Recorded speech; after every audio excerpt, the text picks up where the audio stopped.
Donald Trump quiere saber exactamente de dónde viene cada tonelada de metal que México le exporta. Quiere rastrear cada horno, cada proceso, cada fundición. Y detrás de ese argumento técnico hay una exigencia que cualquier mexicano debería entender con claridad. Washington quiere el derecho de auditar la industria mexicana desde adentro, de entrar a las plantas, de revisar los procesos, de tratarnos como una colonia industrial en lugar de un socio soberano. La respuesta de México no fue un grito ni una declaración de guerra. Fue algo mucho más inteligente. Un sistema de monitoreo propio publicado en el Diario Oficial de la Federación que cumple con las exigencias del TEMEC sin cederle a nadie el control de nuestra industria. Eso es soberanía industrial ejercida con inteligencia. Y es exactamente lo que Washington no esperaba. Vamos directo a los hechos porque cada detalle de lo que ocurrió importa. Para entender la batalla que México está librando en este frente, hay que entender primero qué es la regla de fundido y vertido y por qué Estados Unidos la convirtió en una palanca de presión sobre nuestra industria. El acero es el músculo de cualquier economía industrial y China produce más de la mitad del acero mundial. Eso tiene a Washington profundamente preocupado porque significa que el acero chino puede entrar al mercado estadounidense de manera indirecta. A través de terceros países que lo importan, lo procesan mínimamente y lo reexportan como si fuera producción propia. México, por su posición geográfica y por el volumen de su industria siderúrgica, es uno de los países que Washington señala como posible puerta trasera para el metal asiático. La respuesta de Estados Unidos fue crear la regla de fundido y vertido, una exigencia que dice lo siguiente con toda claridad. Si quieres exportar acero o aluminio a Estados Unidos sin pagar un arancel del 25%, tienes que demostrar que ese metal fue fundido y vertido dentro de Norteamérica. No en China, no en Rusia, en México, Canadá o Estados Unidos. Párenle un momento a lo que eso significa en la práctica. Estados Unidos importó de México 3.8 millones de toneladas de acero en un año reciente, y el 13% de ese acero había sido fundido originalmente fuera de Norteamérica antes de ser procesado en México. Eso es lo que Washington quiere eliminar. Y lo que Washington quiere a cambio es tener certeza verificable de que el metal que México exporta no lleva metal chino adentro. Hasta ahí, el argumento técnico tiene lógica. El problema es lo que viene después. Fíjense bien porque esto es clave. Una cosa es que México demuestre el origen de su metal a través de sus propias instituciones y sus propios sistemas de documentación. Otra muy distinta es que Washington exija el derecho de entrar a las plantas mexicanas a verificarlo directamente. Esa segunda opción no es una medida técnica, es una violación a la soberanía industrial de México que no tiene ningún precedente en el marco del TEMEC. Y México no la aceptó. La Secretaría de Economía publicó en el Diario Oficial de la Federación la regla 2.2.26 bis. Un nuevo esquema de aviso automático de importación aplicable a productos de aluminio que establece el sistema de monitoreo que México va a usar para rastrear el origen del metal que entra a su territorio y que eventualmente puede salir hacia Estados Unidos. El sistema exige que los importadores reporten el país de fundición primario, el país de fundición secundario, el país de vertido y el país de origen de la mercancía.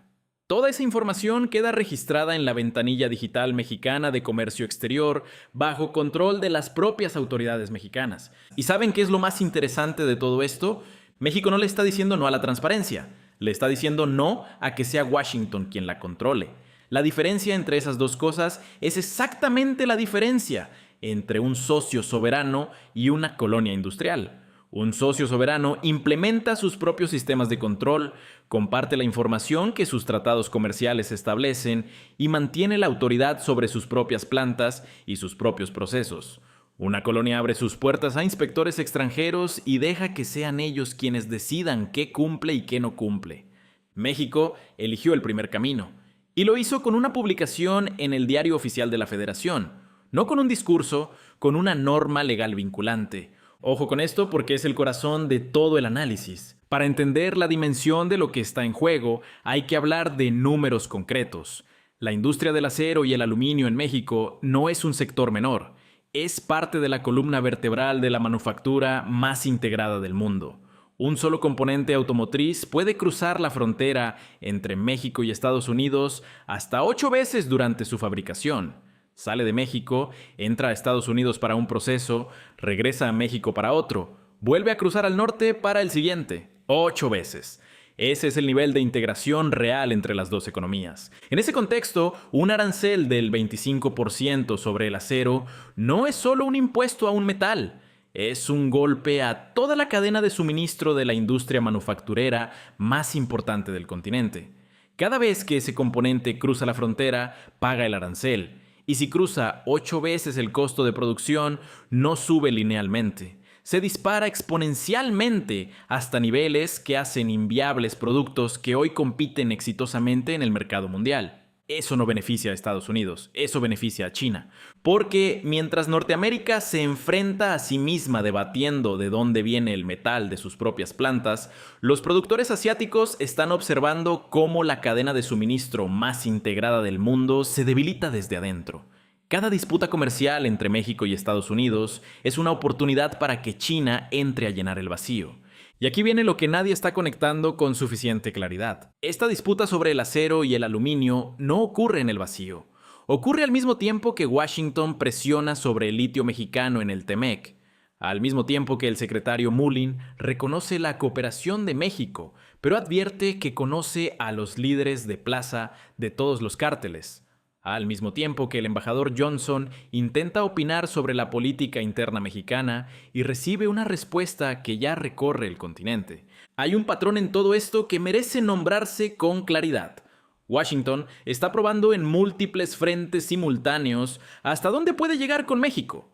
En seguridad, en minerales estratégicos, en industria siderúrgica, en política interna. En cada uno de esos frentes está buscando el límite. Y en cada uno de esos frentes, México está respondiendo con la misma postura. Cooperación dentro del marco del TEMEC y de la Constitución mexicana, no más. Conectemos todos los puntos porque aquí es donde la historia revela su verdadera dimensión. La regla de fundido y vertido es técnicamente legítima. El objetivo de evitar que el acero chino entre al mercado estadounidense, triangulando a través de México, es un objetivo que México comparte, porque también le conviene tener una industria siderúrgica norteamericana fuerte. El problema nunca fue el objetivo. El problema siempre fue el método. Y México resolvió ese problema con inteligencia, no con confrontación, no con un portazo dramático, con una norma publicada en el Diario Oficial que establece el sistema de rastreo bajo control mexicano que permite demostrar el origen del metal sin abrir las plantas a inspectores extranjeros. Eso es exactamente lo que la Constitución mexicana establece. Eso es exactamente lo que el TEMEC permite. Y eso es exactamente lo que Washington tuvo que aceptar, porque no tiene ningún argumento legal para exigir más. Hay una lección histórica que vale la pena nombrar en este contexto. Durante décadas, México organizó su economía alrededor de una sola premisa. La relación con Estados Unidos era la relación. El TEMEC era el ancla.